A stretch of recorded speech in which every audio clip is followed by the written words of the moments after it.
Hi, I'm Jeff Holden. Welcome to the Nonprofit Podcast Network. Our purpose and passion is to highlight a nonprofit organization in each weekly episode, giving that organization an opportunity to tell their story in their words to better inform and educate the respective communities they serve, as well as provide one more tool for them to share their message to constituents and donors. Our goal is to help build stronger communities through shared voices and to both encourage and support the growth of local nonprofit organizations through podcasting. Thanks to our founding partners for their foresight in helping us transform the way conversations start. CapTrust, fiduciary advice for endowments and foundations. Runyon Saltzman Incorporated, RSE, marketing, advertising, and public relations creating integrated communications committed to improving lives. And Western Health Advantage, a full-service healthcare plan for individuals, employer groups, and families. From foster care to public radio, my guest today has helped nonprofits develop programs, attract funding, and expand the delivery of their mission. She is currently the executive director of the Impact Foundry in partnership with an engaged board and stellar staff team. In 2006, she joined Threefold Communications in Sacramento to launch the nonprofit division, focused on capacity building for faith and community-based organizations and serving the interests of corporate community benefit programs. Local, statewide, and national foundations engaged the firm for the multitude of assets they provided in helping nonprofits improve upon and demonstrate their impact.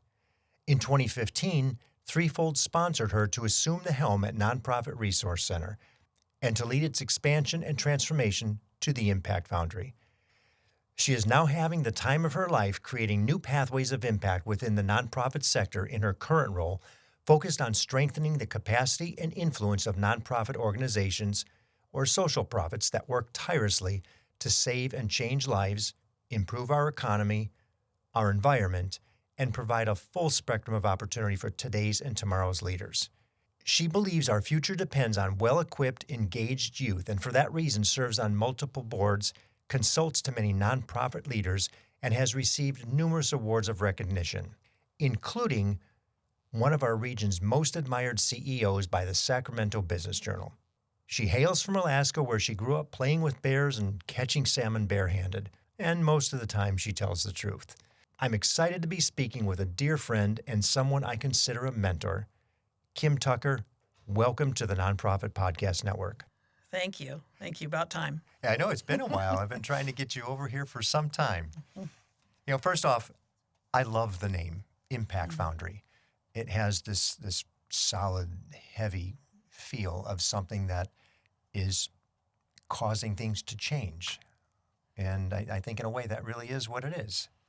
Yeah, I think the board back in 2016 went through a process of being more than what the Nonprofit Resource Center naming suggested, right? That we don't serve just nonprofits. And that, this sustainable community change requires all our sectors. So this old-fashioned, younger people today don't always get it, but the Foundry model, right? That you pour in all these otherwise different things and what comes out is stronger than what went in individually. That's the Foundry portion of it. And then for us, it's business, government, philanthropy, and nonprofits. They don't get to work in a silo. We're going to talk a lot about that because that's so critical in the collective nonprofit space that, organizations may be vertical solo, but you can't operate that way. And before we get there, I think, let's talk a little bit about nonprofit business, nonprofits as business, because people tend to look at them differently from the outside in. Those of us who have been inside and understand the working, it's a business. And in many cases, it's a big business. It's a huge business. Some of these organizations are talking $10, $12 million. Some of our biggest are $30, $40 million. That's a lot of money. And from, again, some of the outside in perspective, it's seen, well, that's a nonprofit. That has to be run differently. And nothing could be further from the truth. Yeah, there's a couple things come to mind about that. In terms of business in California, every nonprofit that has an employee follows the same laws of EDD that you would here at your firm or any big business would, right? So we're subject to the same rules around the safety of workers and the legal mandates, right, around business. So right there, we have to meet a test that's related to business. I think the other side of it is historically we looked at nonprofits as the place for your spare change to park, right? We say, well, we'll give you some extra resources to do a good thing in our community. And probably when I started in this business, we averaged as a sector about 80% contributed and 20% earned in our revenue models. So those would be the primary two ways an organization gets funds, right? So And earned is you sign a thank you. So I was contract. going to ask you to explain. Yeah, you have a contract or a particular type of program grant where you do exactly what the terms are to receive those funds. That's earned revenue, right? Contributed is when people donate to you, right? And that's the most classic definition. So the donated dollars are very flexible usually, and the nonprofit can expand and contract based on how much it has. And over this last generation, nonprofits have gone from about an 80-20 contributed and earned model, business model, to the exact opposite, where we're over 80% earned and 20% donated, right? So the way nonprofits have been funded has changed. That's going to call on us to have a different way of doing business, right? If the majority of the funds that come through our doors are earned revenue contracts and agreements, then we must have the infrastructure to properly account for them, to properly deliver on what we promise. And that's a business model, right? That's not like my favorite job is the one that pays you. You don't have to show up for it, right? That's great, right? Send the money and bless us with whatever you have and we'll do something with it. Nonprofits don't run like that anymore. They really don't. So they look like a business. It's a business that provides a service. It's a fee for service. And therein lies the revenue for the organization, with a small percentage that comes from other sources, be it donation, community-wide, and or grants, et cetera, et cetera. Yeah. You probably don't want to get me mad in the first few minutes of this interview. Well, I have a place where I think I will. Yeah, that's good. Well, but what starts to wind me up about that, too, is that, that all sounds great, right? We'll let you operate a little bit more like a business without necessarily providing you the respect and the resources and the opportunities to invest in your infrastructure as a business, right? There is a way for us to better the way we tell it, of course. Nonprofits, we all know we need to do a better job. But when my donor or my grant funder or my government agency who contracts with us expects a certain type of accountability, I must have an infrastructure for that accountability, right? I need an accounting system. I might need a CFO. I might need talent and tools to be the business that is expected of me, when historically that was never an allowable expense for us, right? Because we're looking at that margin. How much goes to the cause? 98, 99%. Ridiculous, and only 1% goes back to the business operation. That's right. And if you want to invest... Which looks nothing like a business, because if you ran a business like that, they'd be saying, what's wrong with you? That's right. You're not reinvesting back in your business. Yeah. Will you be here tomorrow for the next catastrophe that the government is calling upon you to help with right now? Not at 1%. Not at 1%. I think in professional services, it's about a 51% indirect rate for your lawyers and accountants and insurance brokers. By the way, all vendors we have and have to pay for. The same as a for-profit business. Correct. We still have to file our tax returns. We still pay a significant amount of taxes. Ours show up mostly as payroll taxes. But when you employ 2 million people in the state of California, you pay a little bit of money, right? So we need an accounting system to support that. We need on-demand tools so that our donors get the answers they want when they want to know how we spent their funds. They're owed that information, but we're also owed the opportunity to actually have a system for it, right? So if professional services starts at around 51% and maybe a retail store starts at maybe a low of 25% indirect costs, why are we pummeling nonprofits to stay within 10%, right? And I know there's a different word that donors like to use that's called overhead. I don't know what that is. I think it's a made-up word. I don't think it's an accounting word. No accounting class I took it had that word in it. Indirect costs, sure, right? That's fair. We have indirect costs just like any business would, just like any family would have. And if what you think a nonprofit is to have no money in the bank at the end of the year, then we are not being very prepared for the next time you need us to show up for that flood, that fire, that childcare crisis, whatever it is. So we have to develop retained earnings, right? We need money in the bank. Being nonprofit does not mean that we're in the red all the time. The outcome is often we are, right? Because we haven't made sufficient investments in our indirect costs. And sometimes that's because the leadership of the organization wasn't really a business person to begin with. Correct. They may have been in it for the cause and the purpose and the passion of the mission of the nonprofit, but didn't really understand the business side of it. Before we get there into some of the operational elements, what is it that the Impact Foundry provides for our nonprofit organizations as well as the community? Well, we couch all of our work or screen all of our work possibilities through the concept of capacity building. And explain it for those who maybe aren't familiar. Yeah, we want to help build the capacity of those who serve in our communities, right? So Thank you. at the individual level, that would be professional development. At the organizational level, that would be increased capacity to either more efficiently deliver what you deliver or to expand or deepen what you deliver in the community. That's what capacity building means, right? If, I would think at any time an organization, including my own, can ask this question. Are we ego-driven or mission-driven? If I were to step away from Impact Foundry, would it survive? If it would not, then we're an ego-centric, ego-mission organization, and that's not what we want to be. And many of our best caretakers of our community are ego-driven and ego-centric organizations. That's not It's not to say it's a bad thing. No, right. It's just what it is, right? Someone with a huge commitment who was impacted deeply by something in their community has said, and we're so proud to align with those kind of people, has said, I don't want this to continue. I don't want more kids to die in my neighborhood. I'm going to do something about it, right? I don't want the bad air quality in my neighborhood. I'm going to do something about it.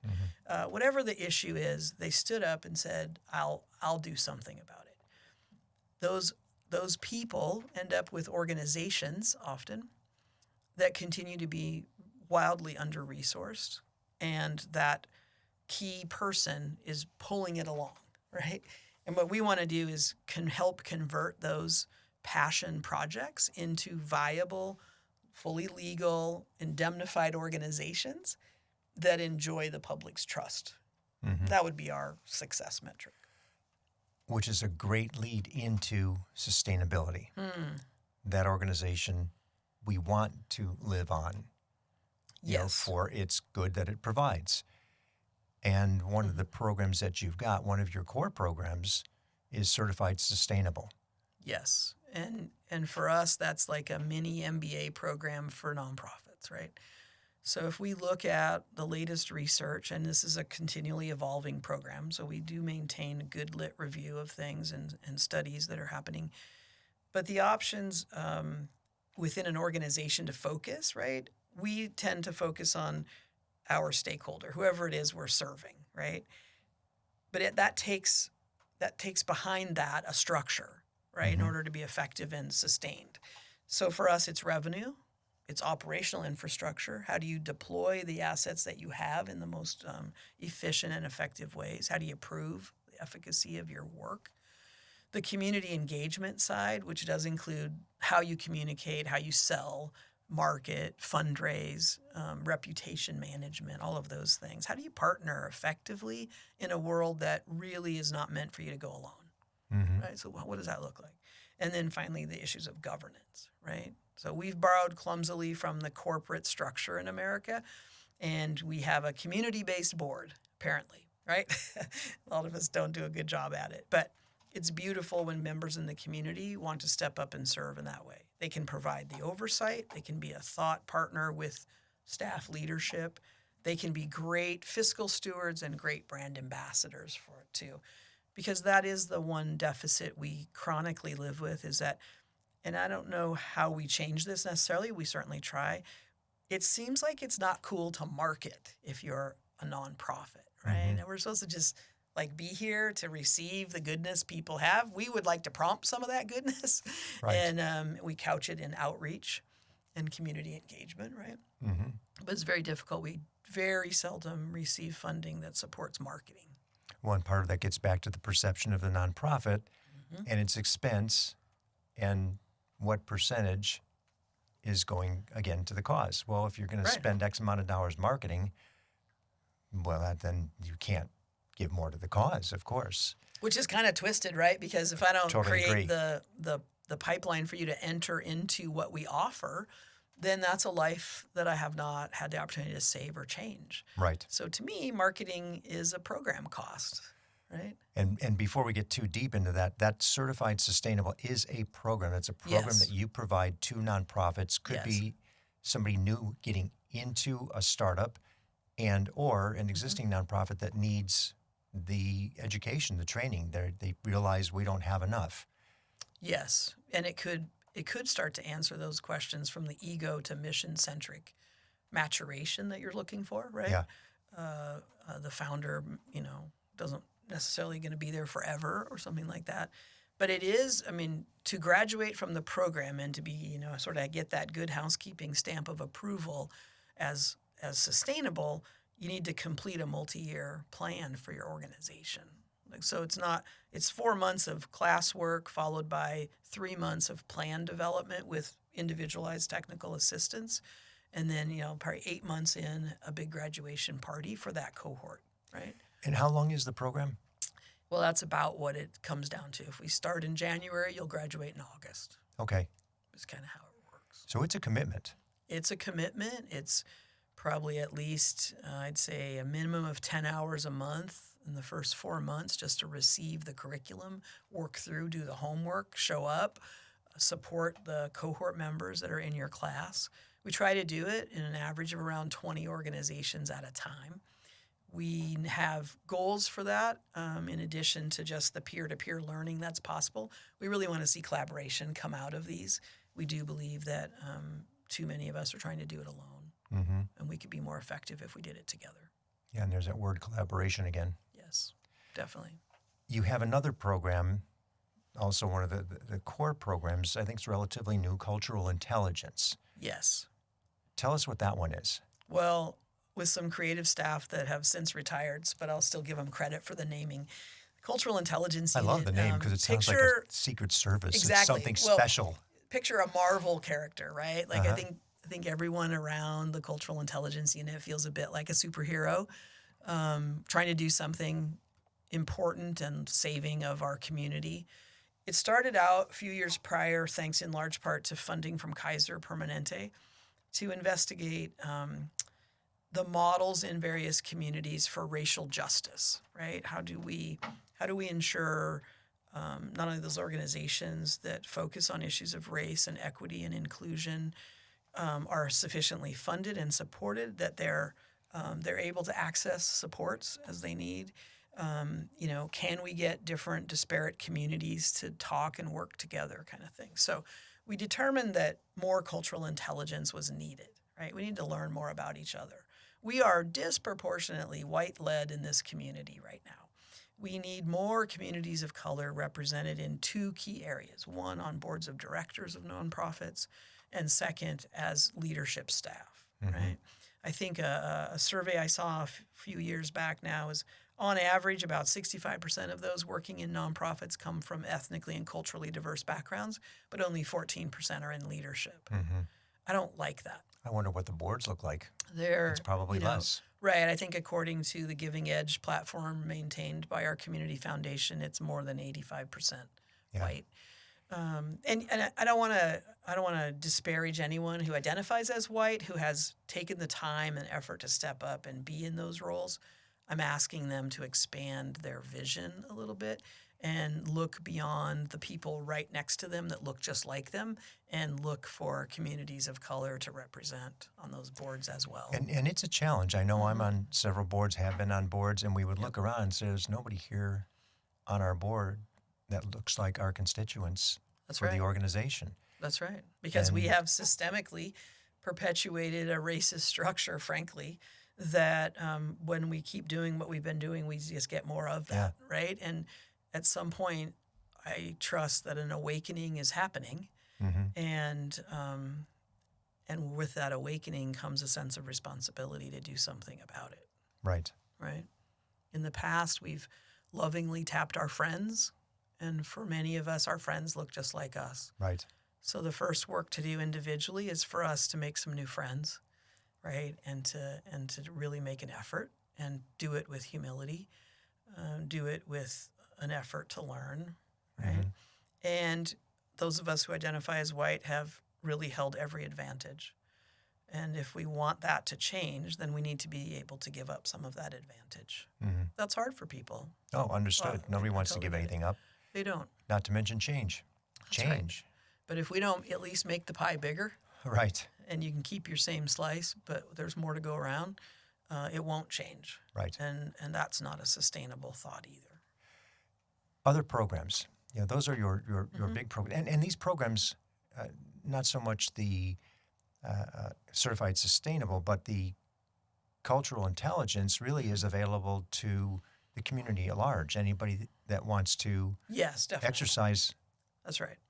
Yeah, and some of the ongoing training that we provide, whether it's helping people learn how to write grants or search for grants or how to serve on a board, right? We do a fair amount of that. We have great partnerships in the business community for employers to bring us in to help their emerging leaders or director level staff learn how to represent their business interests at the same time that they represent things they're passionate about on community boards.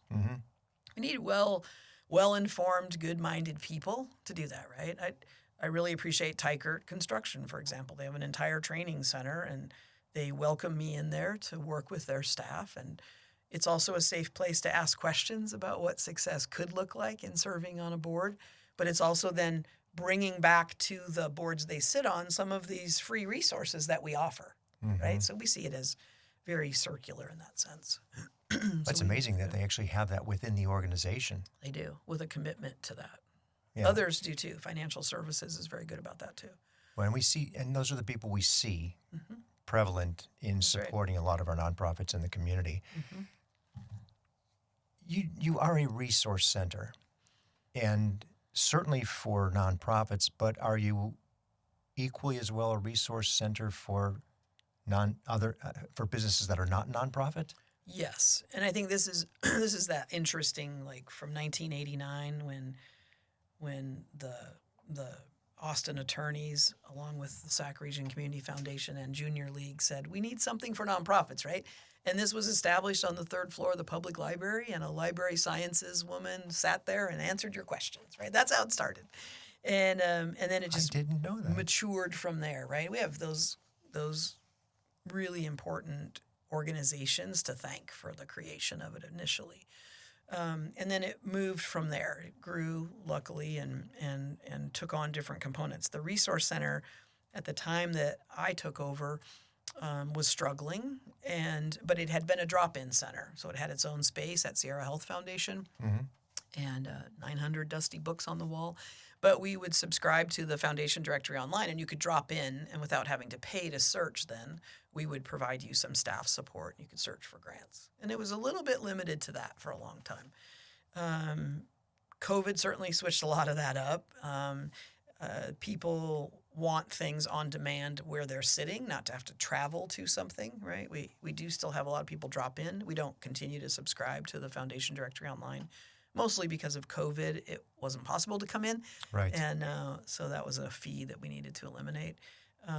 Instead, we've done some good partnerships with resources, right? So when you join Impact Foundry, you have an opportunity to subscribe to Grant Station, which is a digital platform to search for grants at a reduced rate than you might pay if you didn't join, right? Similarly, we've partnered with training programs that if you want to take them online at your own pace, MindEdge is a partner of ours, and you can subscribe at a discount to their programs on our website. And then we offer things in person and via Zoom. We're actually migrating a little bit away from Zoom. We're done with the hybrid. I think all of us are completely annoyed by the word pivot and hybrid, right? Like we don't want to do either of those things anymore thanks to COVID. So we're putting more in-person classes together now. What are you finding?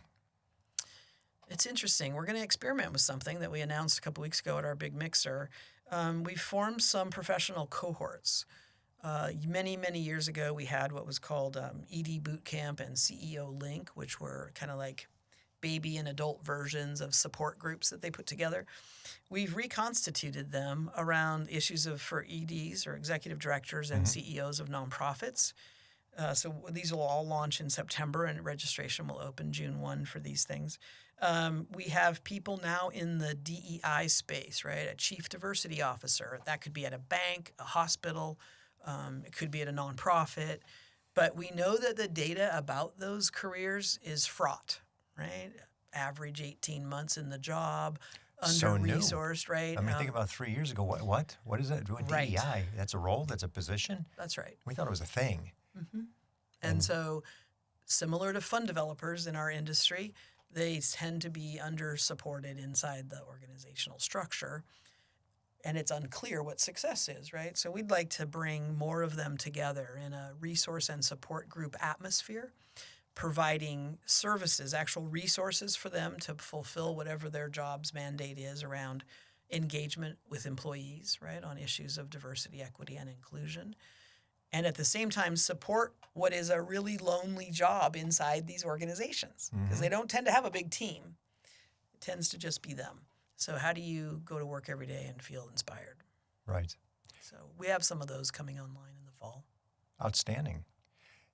The reality of nonprofit leadership has been, as we spoke a little bit earlier, the purpose of the person who's the leader. You know, the executive director, the CEO may be egocentric, but not necessarily. The organization could have pre-existed, and now it's sustaining itself and it moves on. But we tend to look at that as, well, we can't pay them competitively. It's a nonprofit. Yeah, isn't that BS? Yeah. Well, Let's this go is there. where I'm letting you go there. I want you to go there well, I'd because say this to everyone who works in a nonprofit. I don't know about you, but I did not take a vow of poverty to do good in this world. right. I think that you see memes of a political nature or social nature sometimes about the difference that school teachers make compared to, you know, heads of defense companies or whatever the point they're trying to make. The bottom line is, where do our values sit, right? And if we value kids being able to read before they graduate from high school, then we ought to invest in the people that will see that happens, right? Right. And that can include community-based organizations that are trying to support parents that are trying to cover 3 jobs and raise their family and keep their housing. So there's lots of ways in to that issue just on the reading literacy front, right? Which is a personal passion of mine because I agree with the Sacramento Literacy Foundation. And when April says that reading is democracy and you can't participate if you can't read, Right. I think we should take that seriously, right? Similarly, I think childcare is an entire industry of issues relating to people returning to work from COVID, to seeing that families on the margins have the opportunity to get jobs. Whether you're a hand up or hand out perspective on the politics of government support, it hits. It's a red, white, and blue issue, right? If domestic violence is one of the key leading indicators of absenteeism in the job, that's hurting employers. So as employers, whether you care socially or through your faith or through some other means, care about the bottom line of your business and see that the investment is important, right? So meanwhile, why would you relegate all these important topics to the least paid, no retirement plan employee, right? Like, that's terrible. I feel like we're upside down when it comes to, if you look at our economic structure and where are we putting our resources. When it gets back to, we mentioned marketing. You know, how do you market the organization that's doing so much good in the community to perpetuate the good? That's right. If you don't have a budget to market it, you can't tell people about the story and you can't cause more good to happen. Yes. One of the most frequently stated, and there are a few, and we can joke about all of them at some point, But one of the most frequently stated things I hear from nonprofits is, we're the best kept secret in town. Right. Best kept secret, really. Okay, let's see. You're community owned for the benefit of the community, and the community has no idea you're here. What the hell are you doing? Right. Like, if we took it, I mean, in the Aramaic language of Christ's time, a sin was an archery term that meant you missed the mark. Well, you are entirely sinning Yes. if you're the best kept secret in town. Yeah. Isn't We that want terrible? everybody talking about you. Exactly. We want the noise on the good that you're doing. That's right. Well, and I think from a perspective, we know that marketing generates revenue, and that's a good thing. So if you're a $1 million organization and you have to invest X percentage to marketing, and it keeps you at $1 million, or you're growing minimally, 2, 3, 4%. In the old perspective, that was good. Yes. You were kind of doing okay because you didn't have to spend a lot of money to grow the organization. But what if you took a big percentage and marketed, and you grew the organization disproportionately to the money you invested? Oh, I'm sorry, your percentage to the cause changed, but your revenue to the cause doubled. Right. And I think that's the perspective that we just get caught up in. And Yes. you need somebody who understands business to be able to understand the concept of how to do it properly. Yes. But we had an organization a few years ago who had a HUD grant. And at the time, HUD was notorious for having maybe a 7% indirect rate, something ridiculous. And they came to this organization and said, you do such a good job in whatever it was they were doing. We'd like to double our investment in you so you could serve twice as many people. If you cut it to 6? Well, they didn't dare try that. But what happened instead was we said, you know what, let's run the numbers. This was a certified sustainable candidate, an organization in our program. And we ran the true cost of delivering on that contract. This organization held a golf tournament every year, and they raised about $80,000 to support the lack of funding that HUD grant actually provided to fill the gap for what it is they accomplished that got them kudos in Washington, D.C., and the opportunity to double. And in the end, they had to go back to this program officer and say, no, thank you. We can't afford to double this program because we can't afford to do 2 golf tournaments a year to supplement what you already don't pay for. And Which that's would the only problem. keep us even and destroy our team, our staff. The energy that goes into these events is immense. Right. And the program that they want delivered isn't being fully funded as it is. And this, I think, is the other message donors don't understand. Very seldom does the grant-funded program be fully funded by the grant itself. There's a need to supplement it, right? And that's the unrealistic part of running a nonprofit business, right? If I owned the donut shop and you came in and bought my donut, our relationship would be complete. You would pay for exactly what you wanted. And if I was running it properly, I would make a little money on the donut. I would have built the margin, right? And I'd be okay. That's right. I maybe left the stale one for you and sold it at... No, I'm just kidding. The day-old one. But they still work for me, too. The day-old ones are fine. Yeah. 50% off, I'll do it. Sure. But instead what happens is, this is why the business model is more complex. I have something I offer. I have to sell it to you who will never benefit from it. But I have to sell you, the funder, the idea. Your life will be better if you will help me pay for the behavioral health I'd like to provide to the homeless, mentally ill man that's sitting outside your business. Okay, I convince you to give me the money. Then I go over to the mentally ill young man sitting in front of your business, and I need to convince him to get help. All right, I'm selling again. Yep. Right? So I've got a non-direct beneficiary investing. I've got a direct beneficiary uninterested in any investment. And then I've got to bring in the staff and board and volunteer support to deliver whatever it is I said I'm going to deliver for your money. Right. And to the guy who doesn't want it, to the guy who wants it. Correct. To the organization that maybe can't afford to do what you just promised. Exactly. So the selling, the marketing is very labor intensive without an investment to do it, right? And I don't think people fully appreciate that difficulty. Oh, I totally concur. I agree with right? you 100%. It's phenomenal the misalignment that exists there. And it is why donors say don't spend more than 10% on indirect costs. A lot of times we'll get opportunities to do things, and the grantor, the donor, will say, I want to pay for this program, but I don't want to pay for staff. Well, how the hell you think I deliver that program? Right, right. I mean, that ought to be my biggest expense, followed directly by my rent or something, right? That is Yeah. a typical biggest cost in an Right. organization because we're delivering a mission, which takes human power, right? So it's really not understood well in the donor sector, unfortunately. We'll continue the conversation with Kim Tucker of the Impact Foundry right after this.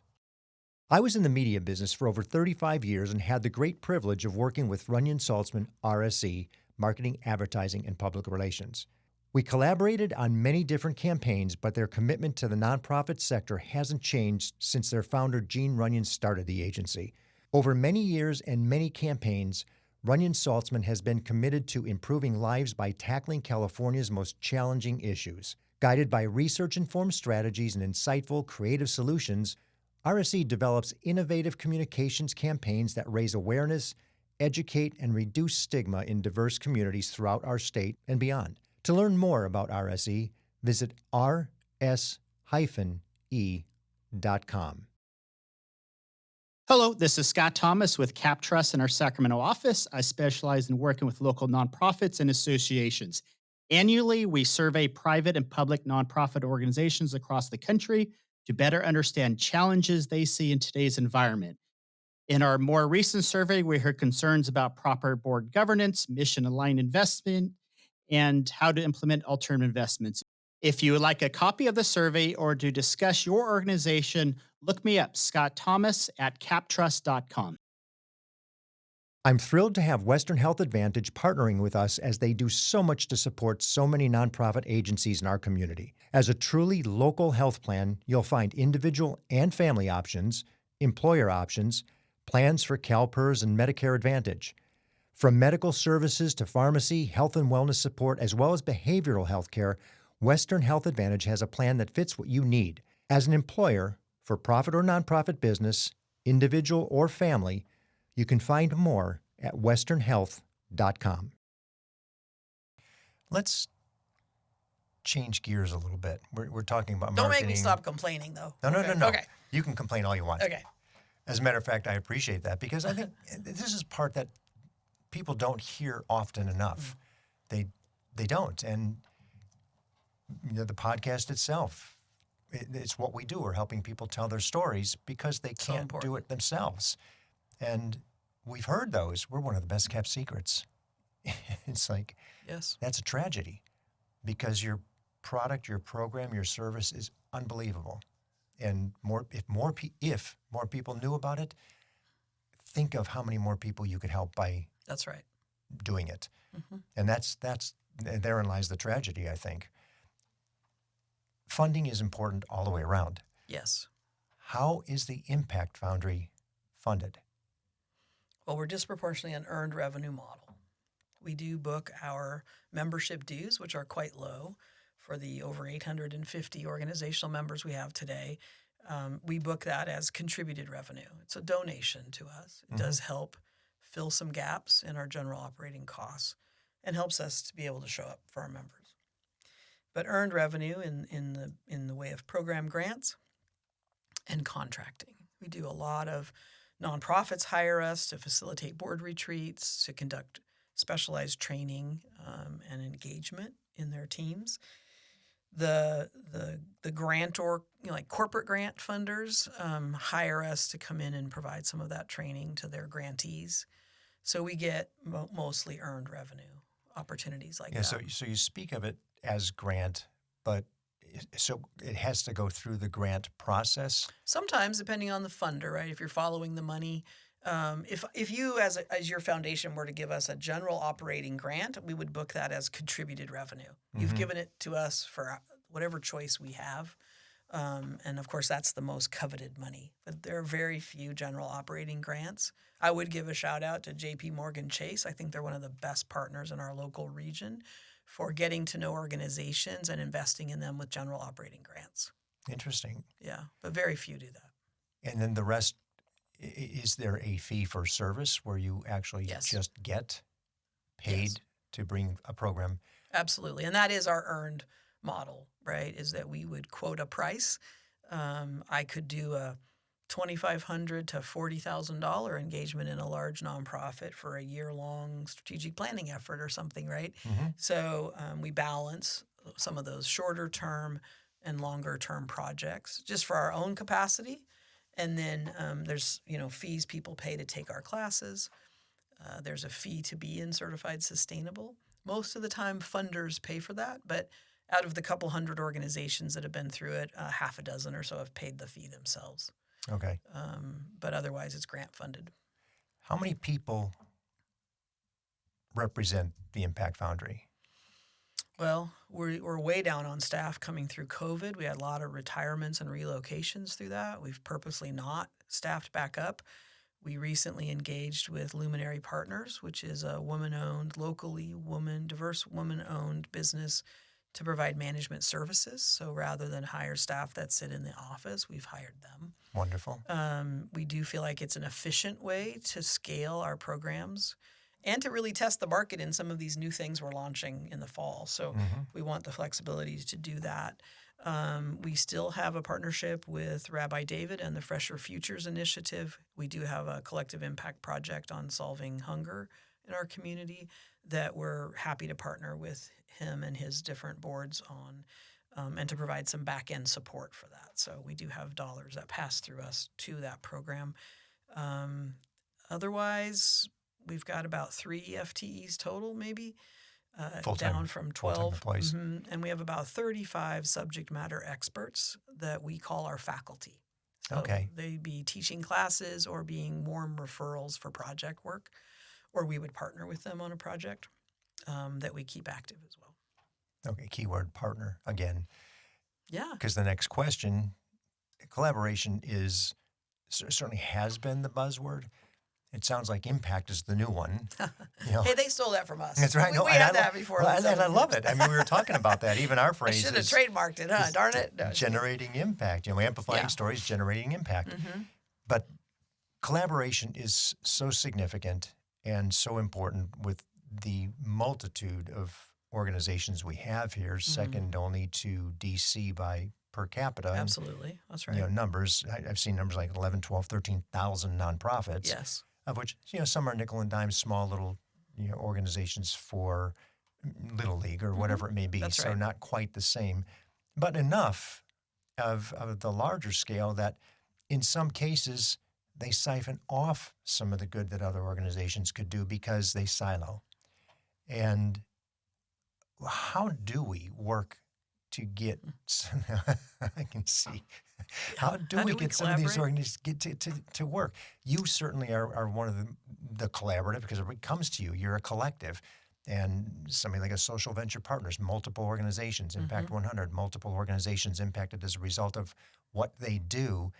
But often, and even many times right here in the studio, we're talking with somebody and it's like, have you talked to, and they look at you like, I don't even know who that is.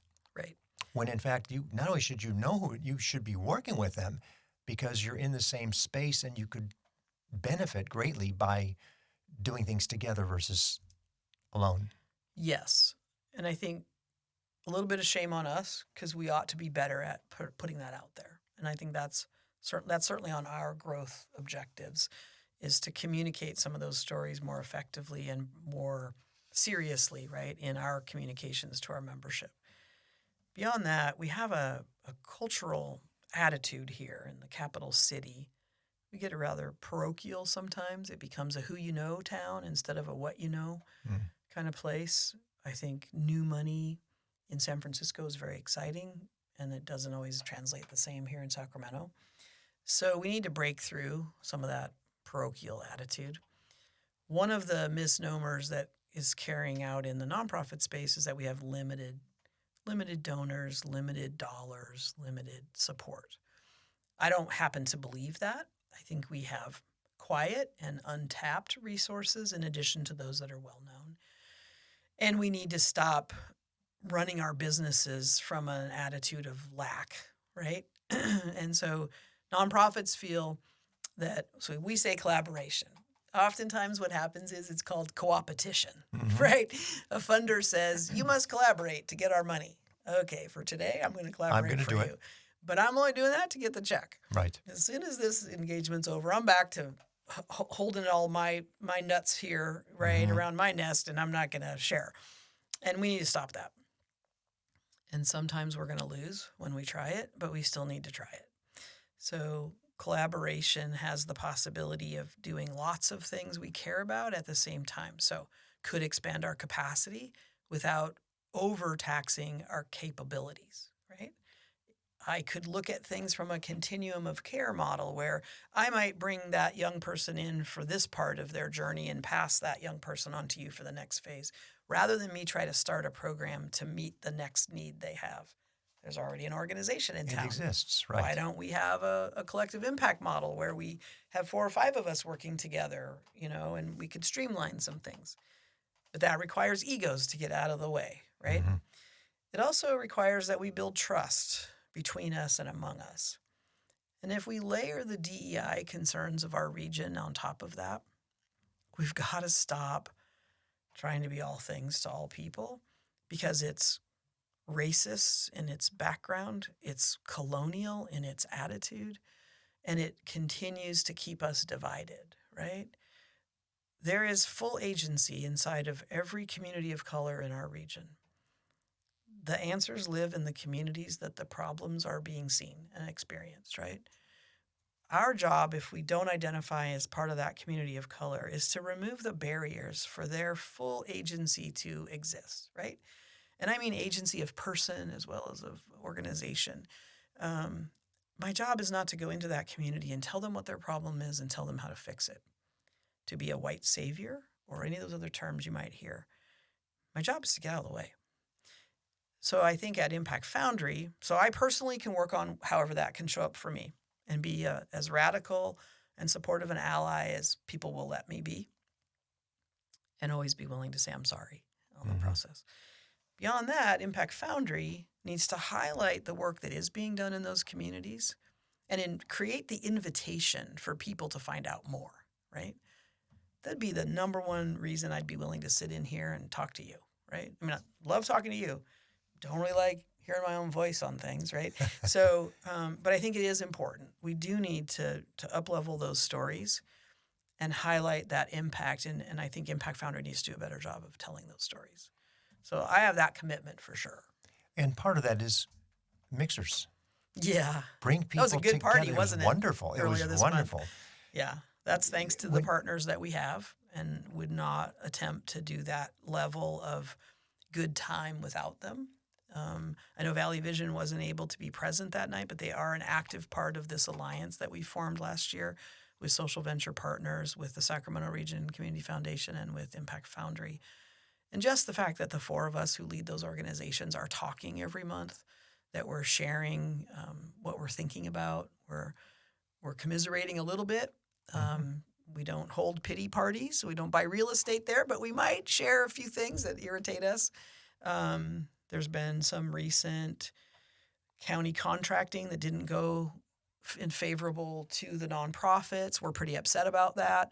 And it's a reminder that we need to do more to organize ourselves and then to advocate for ourselves.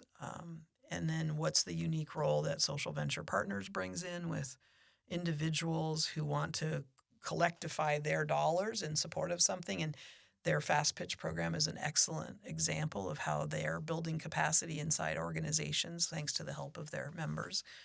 The Sacramento Region Community Foundation has a long-standing history of taking very, very good care of our local philanthropists. And in recent years, I think they've done a really great job in diversifying how they connect to the nonprofit sector too. And there is one where we get the noise from the marketing investment, public relations investment, Big Day of Giving. That's right. I mean, if you don't know when Big Day of Giving is happening, when it's ramping up, I don't know what rock you're under, because Correct. It is everywhere. It's omnipresent. That's right. And it creates a low barrier entry for especially our grassroots organizations to be introduced to new donors, right? It really should be a donor acquisition experience for people. And, kudos to the Region Foundation's past leadership and current leadership, because they did that study about the level of philanthropy in our community and where we were a little bit low on what we could expect from local people. And then they did an initiative to engage them. And then Big Day came out of that. And to me, that's what we want to do, right? We're going to call a problem, great, but we're not going to sit in that space, right? And what we tell nonprofits, especially people on boards all the time, is it's not the qualified that get called, the called get qualified, right? So we're called to do something about that. Let's get the facts, and then let's come up with and try, even to the point of failure, some solutions to it, right? So to me, Big Day is a tremendous success for those reasons, right? And the opportunity to now donate at a lower threshold, to That's engage newer donors, people who don't have the means, but they want to participate. Well, everybody can afford, I forget what the minimum number was. Like a $25 gift or something. Right. Yeah. So it's accessible to many more people, because once they start, it's a feel good. Right. And you want to feel good about your community. You want to say you had a part and a hand in developing it. And I kind of cut you off with that distraction there by Big Day of Giving. No, I think it's great. But by Valley Vision as well. So yes, and then especially since Evan and her team have become the repository for millions of dollars in economic development monies, they're an important player in helping design programs that strengthen communities. So we want them at the table as well. We have a captive listener here. I would imagine we're probably going to have a lot of nonprofit leadership listening, because I want to hear what Kim has to say. If they don't already get know, out more. Right? Yeah, okay. If they don't already know, what would you say is the greatest need? What would be the greatest benefit to the Impact Foundry at this point? You mean from anybody who's listening and has a wallet? Yes, and so that kind of answers, is it just money is mission, more money is more mission. Yes. And this idea that, we're in a little bit different position than many of our member organizations. The fruit of our labor grows on other organizations' trees. Right? When their capacity is strengthened and there are fewer children in a system that doesn't serve them, or fewer people committing suicide, or whatever the issues are, that's great. They get the credit for that. We don't feed people, we feed those who feed people, right? So it's a harder sell from a donor perspective, right? We have a business case to make, for sure, and we need to continue to do better on that as well. But on the money is mission piece, we know a couple things. We know that capacity needs to be ever expanding in order for our nonprofits to meet the needs that are ever evolving in our communities. We saw that when COVID hit, right? When food banks were being asked to double and triple who they were serving, right? We know from when, maybe 2010 or so, when the FDIC partnered with United Way here in Sacramento as one of the 10 cities studied for asset poverty. And we know that coming through that, 42% of Sacramento County residents are asset poor, which means they have fewer than 90 days of liquid assets in the event of a catastrophe, an illness, a job loss, or something. We have so many of us living on the margin, right? And if we want to do something about that, we have to fundamentally change how we approach those issues, right? I fully believe that hunger and homelessness, the only reason those are not solved is we don't have the political will to solve it. We know how to make it work. We just need to adequately resource the organizations that are doing it. And that right there, it's adequately resourced. The resources are there. They are not going where they belong. But then you've got elected officials at the state level, will. Right, who say, well, the reason we don't have answers is we have to put the spotlight on nonprofits and ask them how they're spending their money. Let me tell you, just look at the Sacramento County. 90+% of all behavioral health dollars are outsourced to nonprofits. They are contractually obligated to do things. The reporting is so onerous, I can't believe it. Right. We don't need to put a bigger spotlight on us. Put a bigger spotlight on the county. Find out why they're not contracting with the ones that have the best outcomes. Right. Don't put it on us. This is what I find insulting and interesting in not a good way, is that our electeds are so transactional in their thinking, that the quick answer is put the pressure on the person who delivers the service. No. Once you put the pressure starting at the state level around how you're going to thread the needle between housing and hunger and homelessness and mental health. Mental health, right. And figure out something. And frankly, if you don't have the nonprofit leaders of our community at that table telling you what works, then shame on you as an elected or appointed person in our state, right? We know the answers. We just need the opportunity to share them with the people who can make the decisions. Mm-hmm. And to your point of homelessness, one of the most popular episodes we have on the network happens to be the Hope Cooperative. Oh, excellent. Relative to homelessness. Mm-hmm. Too bad it didn't crash the Prop 1 initiative. Mm-hmm. Right? I mean, did anybody read that? Down to just 1%. I mean, tough because a lot of nonprofits are feeling the impact of this one. Well, a lot of us are going to lose, not us as Impact Foundry, but a lot of us, meaning the community we support, are going to have dollars redirected to solve a problem for a very narrow slice of the homeless pie versus the continued investment in the proper mental health and behavioral health services that are required to have people move forward in their lives. Mm-hmm. And it's an oversimplifying of answers in order to get votes that has unintended consequences. And that's very unfortunate. Mm-hmm. And we are going to see the impact of that in our communities. Yes. Especially in our nonprofit organizations. Many have come through and lamented some of the challenges they're having as a result of it already. Yes. And what it's going to force them or cause them to have to do. So, yeah, truly unfortunate. Now, you have a wonderful event that was pre-COVID called What If? Yeah. Which is just a great name. You got some great names. And the if is IF, Impact Foundry. Correct.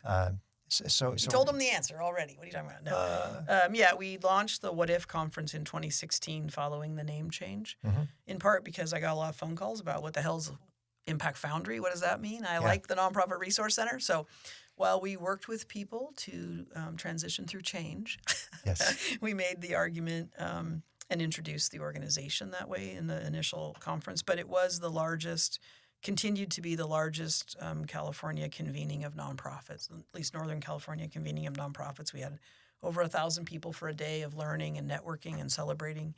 We themed those for the years that we did those leading up through February of 2020. We had nationally renowned speakers come. And the idea here in What If is, what if you had everything you needed to fulfill your mission? What could the world look like? How could we experience it if everything you needed was supplied to you? So there was a professional development. We did over 20 workshops in the day. We tried to speak to some form of innovation with every one of the conferences. We brought this really dynamic group of young people out of Atlanta who had taken, what do they call the Fitbit technology, the near-range technology in a Fitbit, and had developed a tool for working with homeless men in Atlanta to put all their documentation in this bracelet, because if you're homeless and in an encampment and you get routed during the night, you lose all your stuff. But what if everything you needed was on a bracelet? And then you could actually check into your clinic, you could check in with your PO, whatever the things were, and you could create a record for people who otherwise don't quite fit into the bureaucracy of public treatment opportunities. That was really exciting and it turned out it was a California company that had invested in the technology with them. So, we want to highlight those kind of things. Who's solving problems in an innovative way? We'd love to have them back, actually. They've gone on to get some real recognition and investment in their program. But we want to do that. And we want to, we always had massage therapists there giving chair massages, right? I recall. Free headshots, because those are the things that we as nonprofit people don't invest in ourselves. We don't have that margin in our budgets to provide that kind of support. And we want everyone loved on and thanked and celebrated as part of it. So we'd love to bring it back. COVID is the big disruptor. The venue at McClellan closed as a result of COVID.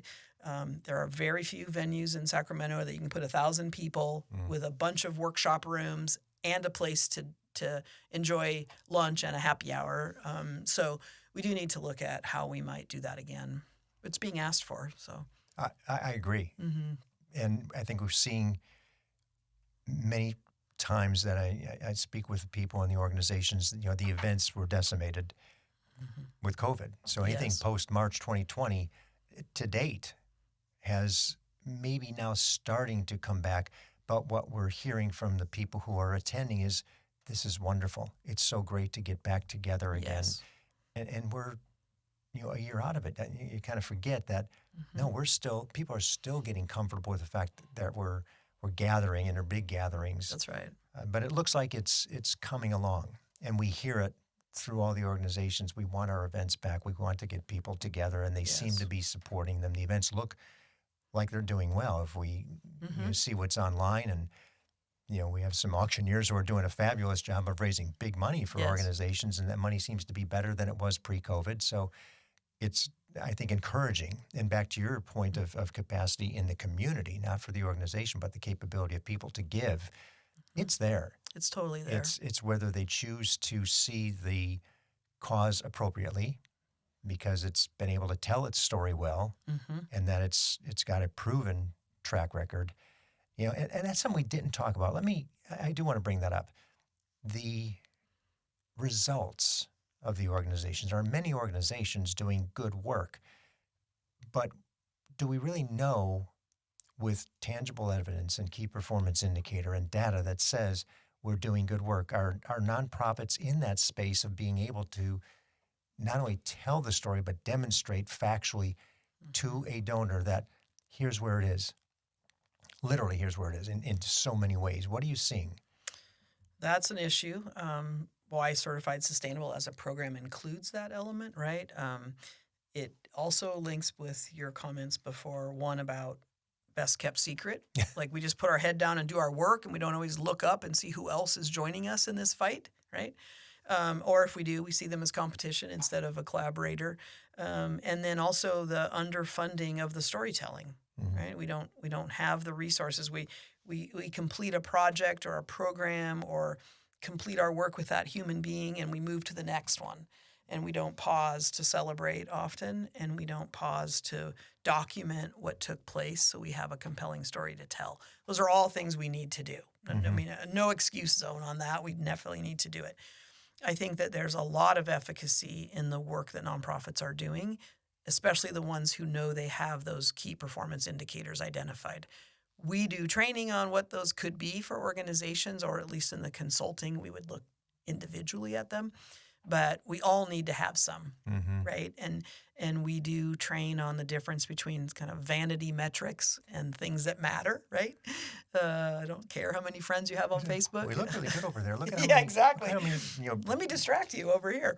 We want them to be meaningful, right? Yeah. I think about 5% of the data we collect is meaningful. Let's turn that 5% into something really powerful that attracts people to make an investment. And I think that's back where we need to be is, we have a value proposition. We can make our case. We can do it for all the different types of donors and investors we have, from the heartfelt pay it forward to the real business case. And we do need to do both in our pitches and in our reports. I cannot thank you enough for making the time to come speak with me today. And I think a lot of people are going to benefit significantly from what you said. There's key points there. And jump on the bandwagon, too, for some of the necessary moves that have to be made in the nonprofit community. But the significance of what you're doing, what the Impact Foundry provides to nonprofits, there's nothing like it. There's just nothing like it. And we need that resource. So thank you for that. And I mentioned in the introduction, one of Sacramento's most admired CEOs, for very good reason. And I think this conversation... They're not discerning in their process? Is that what you're getting at, Jeff? No, you did a good job of fooling them, Kim. But you are such a wealth of knowledge. You are so committed to the nonprofit community and the people. in the greater region. And, it's not just about the organizations, it's about the people that not only run them, but the recipients, the beneficiaries of those organizations. So, what a wonderful discussion, but more importantly, what a wonderful person you are for your deep You're kind to care say so. and consideration, because that's what makes the difference. Well, thank you. I do think that there's a reason to get up every day and do this work. I think we have some of the most dynamic hometown heroes that people just don't know about.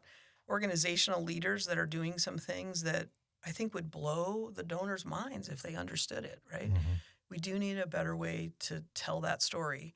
It's also why, coming through COVID, we've started an advocacy vertical within the organization to mirror up against Certified Sustainable and the Cultural Intelligence Unit. We must be advocating for the role that nonprofits play in our region. When you do consider how much of COVID's recovery dollars were in the hands of nonprofits to try to put Band-Aids on or prevent something worse from happening, we are relied on, right? The nonprofits do what business and government can't or won't.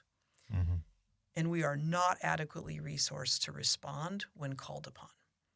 Something in there has to change. So I'm hoping in this next year that our advocacy efforts begin to bear some fruit on that question.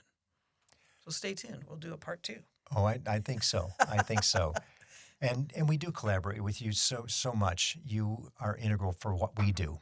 And, without the blended knowledge of all these assets that we've got, we can't do it. And like you, I'm just a conduit. Well, I think like us, you're a broker for good. And I think that's what's key is each of us should ask ourselves, where have we brokered some good in the day? It could be in our own organization, could be in our own family and to our neighbor. But wherever it is, I think that's Impact Foundry's role. We need to broker that good. You have a need and you have a skill, then we'll put you two together, right?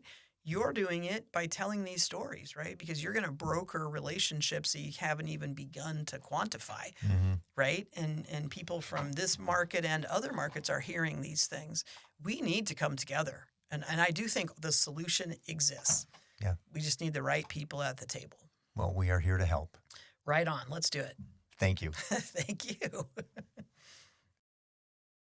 I hope you enjoyed the episode. If what you heard moved you, please reach out to that organization and do what you can to help. If you like and appreciate what we're doing to support local nonprofits, please give us a positive review, subscribe, and share. If you're a nonprofit with an interest in participating in an episode, you can reach me at jeff@hearmenowstudio.com. If you have a need for the services or products our sponsors offer, please reach out to them. CapTrust, fiduciary advice for endowments and foundations, Runyon Saltzman Incorporated, RSE, marketing, advertising, and public relations creating integrated communications committed to improving lives, and Western Health Advantage, a full-service healthcare plan for individuals, employer groups, and families. The Nonprofit Podcast Network is a production of, is recorded at, and edited by Hear Me Now Studio.